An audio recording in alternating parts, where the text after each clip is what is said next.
এবছরের পুজো শেষ, কবে পড়েছে? আগামী বছরের অর্থাৎ 2025 সালের সরস্বতী পুজো। পুজোর শুভক্ষণ কখন? এদিন কি করবেন আর কি করবেন না সবিস্তারে জেনে নিন আমার আজকের এই ছোট্ট ভিডিও থেকে। নমস্কার বন্ধুরা, অজানার পথের নতুন পর্বে আপনাদের সকলকে স্বাগত জানাই। একে একে দুর্গা পুজো, কালী পুজো, এমনকি জগদ্ধাত্রী পুজো শেষ হয়েছে, আর এবার পালা সরস্বতী পুজোর। যদিও এই পুজো মূলত পড়ুয়াদেরই, কিন্তু তার সত্ত্বেও এই পুজোর আনন্দে মেতে ওঠেন কম বেশি প্রায় সকলেই। সকাল থেকেই উপোস থেকে বাগদেবীর উদ্দেশ্যে অঞ্জলি দিয়ে থাকেন শিক্ষার্থীরা। বিদ্যা, বুদ্ধি, জ্ঞানের প্রার্থনা করেন সরস্বতী মায়ের কাছে। মাঘ মাসের শুক্লা পঞ্চমী তথা বসন্ত পঞ্চমী তিথিতে দেবী সরস্বতীর পুজো করা হয়ে থাকে। ঘরে ঘরে পূজিতা হন বাগদেবী। এছাড়া বিভিন্ন শিক্ষা প্রতিষ্ঠানগুলিতেও চলে দেবীর আরাধনা। বিশেষ করে এই দিনটিতে অনেকেই শিশুর হাতে খড়ি দিয়ে থাকেন। হিন্দু ধর্মের বিশ্বাস অনুসারে এই দিনে মা সরস্বতীর অবতারণা হয়েছিল। তাই প্রতি বছর মাঘ শুক্লা পঞ্চমী তথা বসন্ত পঞ্চমীর উৎসব পালিত হয়ে থাকে দেশ জুড়ে।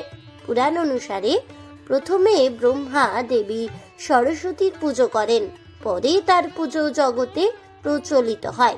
তিনি জ্ঞান দান করেন বলে তিনি জ্ঞানদায়িনী। জ্ঞানের অধিষ্ঠাত্রী দেবী সরস্বতীর বাহন হলো রাজহংস। আগামী বছর কবে পড়েছে এই সরস্বতী পুজো?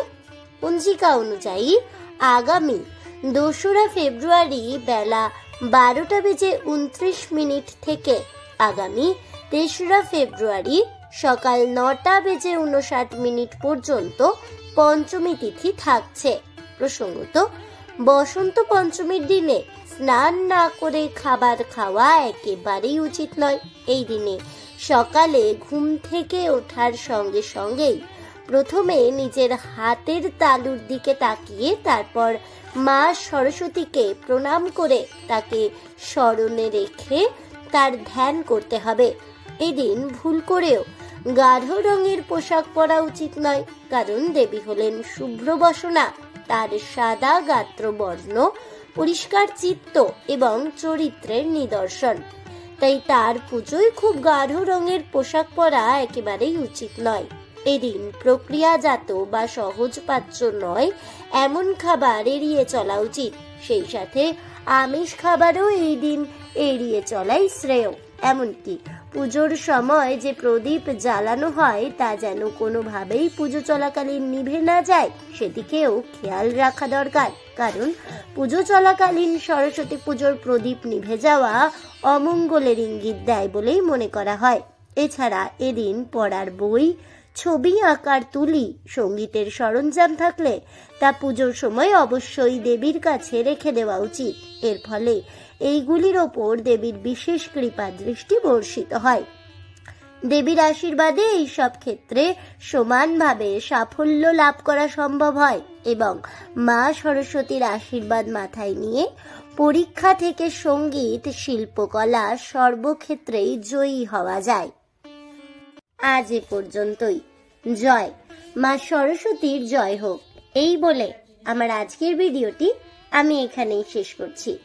তাহলে বন্ধুরা, আগামী বছরের অর্থাৎ 2025 সালের সরস্বতী পুজোর সম্পূর্ণ সময়সূচি, পুজোর শুভক্ষণ এবং এই দিন পুজোর দিনে কি কি করতে হবে এবং কি কি করবেন না সে সম্পর্কে বিস্তারিত জেনে আপনাদের কেমন লাগলো অবশ্যই আমাকে কমেন্টে জানাবেন। ভিডিওটি ভালো লেগে থাকলে লাইক, শেয়ার করতে ভুলবেন না। আমার চ্যানেলের নতুন বন্ধু হয়ে থাকলে চ্যানেলটিকে সাবস্ক্রাইব করে দেবেন। পাশে থাকা বেল বাটনটি প্রেস করে রাখবেন নতুন ভিডিওর নোটিফিকেশন পাওয়ার জন্য। দেখা হচ্ছে পরের ভিডিওতে। ততক্ষণ সবাই ভালো থাকুন, সুস্থ থাকুন আর অবশ্যই সঙ্গে থাকুন আর দেখতে থাকুন অজানার পথে।